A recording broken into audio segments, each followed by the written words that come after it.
নতুন বাংলাদেশে নতুন এক বিপিএল এর অপেক্ষায় দেশের ক্রিকেট প্রেমীরা। জুলাই অভ্যুত্থান ঘিরে দেশের রাজনৈতিক পরিস্থিতি অস্থিতিশীল হলে বিপিএল আয়োজন নিয়ে ছিল নানা সংশয়।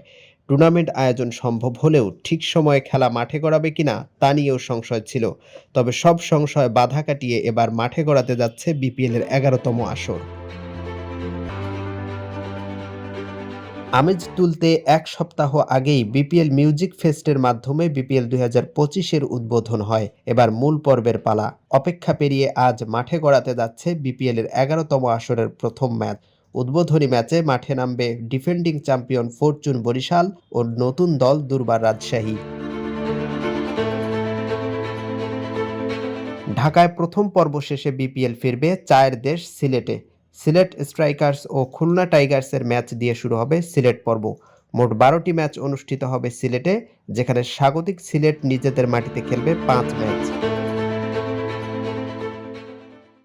সেখান থেকে সবগুলো দল উড়াল দিবে বন্দরনগরী চট্টগ্রামের উদ্দেশ্যে। সেখানেও ম্যাচ হবে 12টি। সাগরিকায় হোম টিম চট্টগ্রাম ঘরের মাটিতে খেলবে 5 ম্যাচ। 23 জানুয়ারি খুলনা টাইগার্স ও সিলেট স্ট্রাইকার্সের ম্যাচ দিয়ে শেষ হবে বিপিএল এর চট্টগ্রাম পর্ব।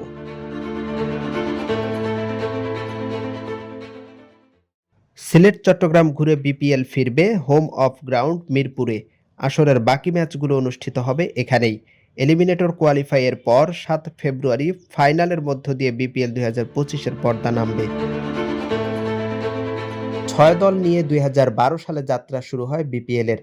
10ম আসর পার করে এক নতুন শুরুর দ্বার প্রান্তে টুর্নামেন্টটি। দর্শক উন্মাদনা, খেলোয়াড়, ক্লাব কর্তৃপক্ষ, স্পন্সর সহ সবার মনে অন্যরকম উন্মাদনা কাজ করছে এই আসরকে ঘিরে। বিপিএল এর টিকিট বিক্রি শুরু হওয়ার পরেই দর্শকরা হুমড়ি খেয়ে পড়েছে টিকিট কিনতে। টিকিট না পেয়ে অবশ্য মিরপুরে বিসিবি কার্যালয়ের সামনে প্রতিবাদও জানিয়েছে দর্শকরা। দেশ বিদেশের খেলোয়াড়দের নিয়ে শক্তিশালী দল গঠন করেছে ফ্র্যাঞ্চাইজিগুলো। মাঠের বাইরের উত্তাপ ছাড়িয়ে এবার 22 গজে গর্জে ওঠার বাকি ক্রিকেটারদের। জাকির হুসাইন, বাণিজ্য প্রতিদিন।